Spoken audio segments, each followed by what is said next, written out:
Philosophy Chronicles. No, when we got there was no snow. And we thought we were fine. This was probably like right after winter. So we thought the snow had melted. It was warm.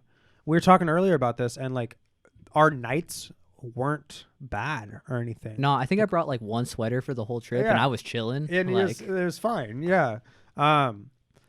So that's when everything started going downhill, I think, is when we found snow. And that was Lake Aloha, which I think is about like 3-4 miles in. And once we started finding snow, the trail started disappearing bits at a time. Do you remember bits of that, or like what was your thoughts when we first started like losing track of the trail? I remember at first we were basically just when we first like saw snow and we were seeing like treks through the snow, we are like, okay, we can just like follow the footprints and that kind of thing. But I remember it just getting harder and harder and harder, and we're like, damn, there's like a rock that like looks like some people have been walking by. Let's go that way. Yeah. And just kept getting more and more like, I don't know where I'm going as time went on. Yeah, that's right. And I don't know if like many people have been to Desolation Wilderness, but there's a lot of parts of the trail that are just on rock for like 100 feet, 50 feet or whatever. And you get that mixed with snow staying there, and it's like there's no trail. And that's where it went wrong. It got to a point where we went right instead of left, and we ended up, where did we end up, Seth?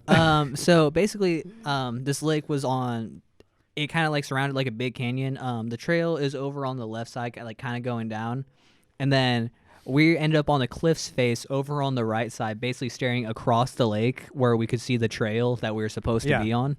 And basically the only thing between us was a giant body of water and a big ass cliff that was full of boulders. Yeah.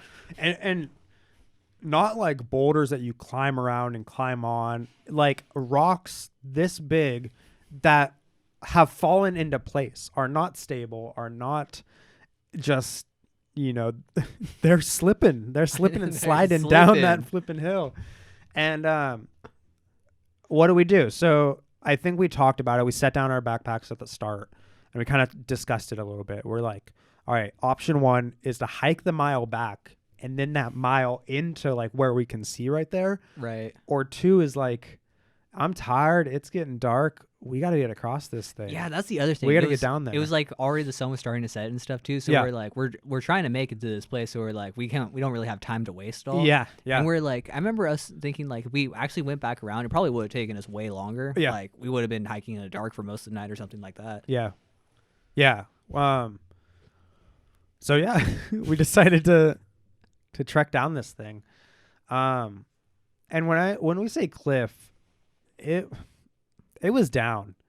Straight down. Yeah. Like an option that we thought after going down this thing was, should we throw our packs? Our 50-pound packs, like that's going to slow us down. That's going to hurt us. Because I remember the whole time you'd slide or you'd step wrong and your pack, the momentum of your pack or the weight of it would like start to flip you sideways or something. Yeah. Dude, there's so many times where I'm like, I'm going over. Yeah. The pack's going to flip me over. The pack's going to like pull me to the side. Maybe it gets stuck on something and I'm flying down this hill. True. I was surfing on those boulders at points. Dude, yeah. Like I would just go down a couple feet and I'm like, all right, I'm going to hop off now.